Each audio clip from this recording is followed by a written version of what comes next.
तापमान होतं पैठण्यामध्ये आणि त्या ठिकाणी 300 सरपंच एकत्रित आले आणि त्या 300 सरपंचांनी ठराव घेतला, जर या कॉलममध्ये ओबीसीचा कॉलम नसेल तर आम्ही ओबीसीची जात या जनगणनेत सहभाग नाही. 300 सरपंच एकत्रित आले, अन्ना त्या ठिकाणी म्हणून आले, त्यामुळे आणखी त्याचं बळ वाढलं, आणखी बळ वाढलं. तिथले एसपी, तिथले डीएसपी, तिथले त्या प्रमुख जनगणना विभागाचे सगळे लोक एकत्रित झाले. तिथल्या कलेक्टरने त्यांना लिहून दिलं की आम्ही दुसऱ्या टप्प्यामध्ये तुमची ओबीसी जनगणना करू, या टप्प्यात तुम्ही आम्हाला मदत करा.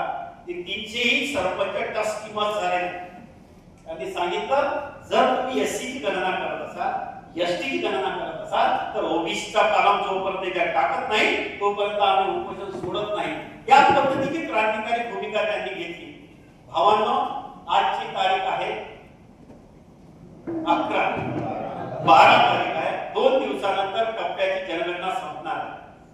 आपण सगळ्यांचा जनगणनेमध्ये सहभाग झालेला आहे आणि त्या जनगणनेमध्ये त्यांनी घरगणनेमध्ये ओबीसीची गणना केली नाही.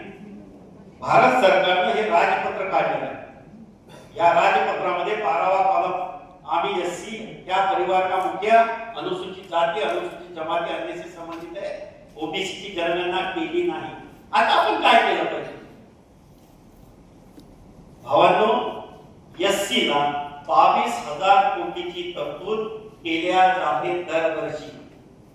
एसटी ला 18,000 कोटीची तरतूद दरवर्षी केल्या जाते बजेट मध्ये, कारण त्यांना मोजल्या जाते, त्यांची संख्या त्यांना माहिती आहे. ओबीसी ला महाराष्ट्रामध्ये फक्त 4,700 कोटी रुपये दिल्या जाते दरवर्षी. 95,000 कोटी रुपये 1947 पासून आजपर्यंत आपल्याला मिळालेले नाही आहे. हे पैसे गेले कुठं?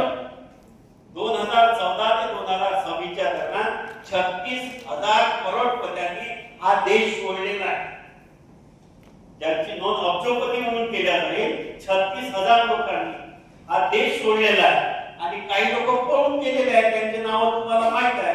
की तुमच्या आणि माझे जे 95,000 कोटी रुपये आपल्याला मिळत होते त्याचे पैसे हे घेऊन गेलेले आहेत. आता आपण केलं काय पाहिजे? आपण भारतीय संविधानाच्या चौकटीत राहून आंदोलन केलं पाहिजे. ज्या पद्धतीचं आंदोलन भंडाऱ्यामध्ये सुरू आहे, ज्या पद्धतीचं आंदोलन यवतमाळमध्ये सुरू आहे, यवतमाळमध्ये आम्ही तालुक्याच्या सरपंचांच्या बैठकी घेतल्या. कारण सरपंच ओबीसी, एससी, एसटी आहे. आम्हाला एकच ब्राह्मण सरपंच आपल्या यवतमाळ जिल्ह्यात आढळला नाही. ओबीसी, एससी, एसटी मायनॉरिटीचे सरपंच आहे, त्यांच्या बैठका घेतल्या पाहिजे आणि त्यांच्या मार्फत ओबीसीची जातनिहाय जनगणना जर होत नसेल, दुसऱ्या टप्प्यामध्ये जे आश्वासन आम्हाला सरकारने दिलेलं आहे ते जर होत नसेल तर आमचा या जनगणनेमध्ये सहभाग राहणार नाही. या पद्धतीची क्रांतिकारी भूमिका आपल्याला घेतल्याशिवाय आपला पर्याय नाही. कारण सरकारनं कबूल केलं, हाऊसमध्ये कबूल केलं, या देशाच्या गृहमंत्र्यांना सांगितलं की आणेवाली जनगणना ही जातनिहाय जनगणना होती. या सगळ्या प्रक्रियेकडे आपण आवर्जून लक्ष दिलं पाहिजे. भावांना एक शेवटचा मुद्दा सांगतो आणि थांबतो. यूजीसी बिल एक ओबीसीला लागू झालं. 2012 साली हा कायदा झाला. या देशातले 2 महिला, एक तळणी आणि दुसरा आंबेडकरवादी नेता, जो छात्र नेता होता, त्याच्या आईनं सुप्रीम कोर्टामध्ये याचिका दाखल केली आणि त्या याचिकेनुसार केंद्र सरकारला सुप्रीम कोर्टाने सांगितलं की यामध्ये ओबीसीच्या विद्यार्थ्यांचं सुद्धा विद्यापीठामध्ये शोषण होत आहे, त्याच्याकरता त्यांच्यासाठी समता आयोग बसला पाहिजे आणि ते यूजीसी बिल लागू झालं. भावांनो, एक घटना विदर्भामध्ये घडली. भारताच्या पंतप्रधानाच्या जवळचा, सर्वात जवळचा माणूस, 2 वेळा खासदार राहिलेला माणूस, 2 वेळा आमदार राहिलेला माणूस, 25 वर्ष नगराध्यक्ष राहिलेला माणूस, गांधीजीचा म्हणून प्रसिद्ध असलेल्या वर्धा जिल्ह्यातील देवळी येथील आदरणीय रामदासजी कळस, माझ्या समाजाचे ते महाराष्ट्राचे अध्यक्ष आहेत. ते रामनवमीच्या दिवशी राम मंदिरामध्ये रामाची पूजा करायला गेले. तिथल्या बामण असलेल्या सर्व पुजाऱ्यांना रामदास कळसला हाकलून दिलं की तुम्हाला या गर्भगृहामध्ये प्रवेश करता येणार नाही म्हणून. यूजीसी बिल याच्यासाठी आवश्यक आहे. आजही माझ्या जातीच्या खासदार असलेल्या भारताच्या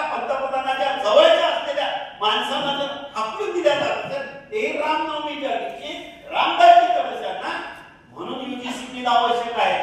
आमच्या ओबीसीच्या बाबतीत जी अवस्था होत आहे, याही सगळ्या प्रक्रियेमध्ये आपण सहभागी झाला पाहिजे आणि ओबीसीची जात न्याय जनगणना करण्यासाठी भारतीय संविधानाच्या चौकटीत राहून पुन्हा आपल्याला गोटा उचलाचं काम नाही.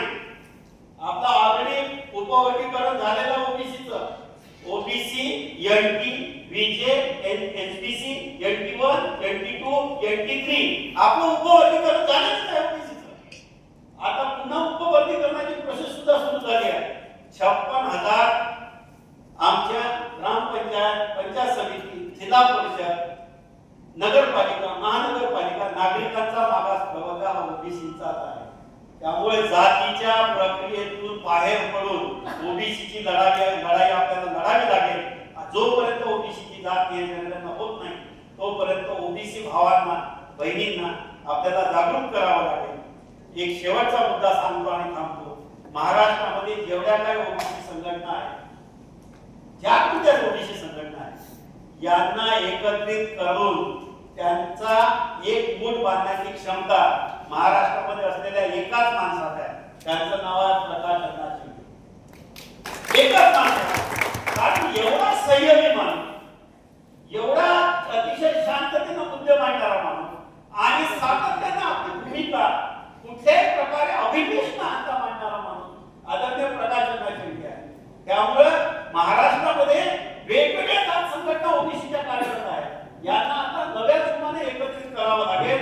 युद्ध समोर आहे. या घरकरणीमध्ये ओबीसीचा पालन नाही. आता आम्हाला मी डिस्ट्रिक्ट हेड आहे, जनगणना विभागाचा, जिल्ह्याचा प्रमुख आहे यवतमाळ जिल्ह्याचा. मी कमीत कमी 3 ते 4 हजार लोकांना प्रशिक्षण देतो या जनगणनेचं. दुसऱ्या टप्प्यामध्ये जर ओबीसीची जनगणना झाली नाही तर ठिकठिकाणी वेगवेगळ्या असलेल्या लोकांना आपल्याला एकत्रित करावं लागेल आणि ओबीसीची जात न्याय जनगणना ही लढाई आहे. ही भारतीय संविधानाच्या चौकटीत राहून जातीच्या प्रक्रियेतून बाहेर पडून आपल्याला लढावी लागेल. मला या ठिकाणी बोलण्याची संधी दिली. या सगळ्या प्रक्रियेचे कागद तुमच्यापर्यंत आमचे सहकारी सचिन देणारच आहे.